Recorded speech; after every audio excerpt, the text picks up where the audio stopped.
I am Krista with WTI. Do you want to add a little bit of greenery to your home space, but without all of the gardening maintenance? Well, if you do, I think you need to check out this beautiful Kazeila artificial olive tree. This tree stands 6 feet tall and looks incredibly lifelike. The trunk looks like it's natural wood, and the leaves and fruits have such a realistic look about them. It's perfect for adding a natural touch to any space. One of the best things about this faux silk olive tree is how easy it is to maintain. There's no need for watering, pruning, or cleaning up falling leaves. It comes pre-assembled in a heavy-duty pot made of plastic and concrete, so it stands securely on its own.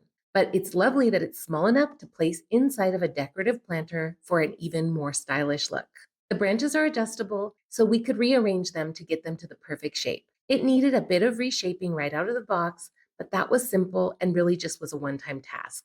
We have it featured in our living and dining space, but actually it would be ideal for any interior or exterior space to just bring in that naturalness.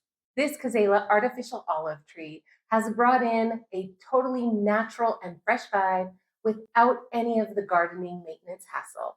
I love it, and I think you will too. And that's my point of view.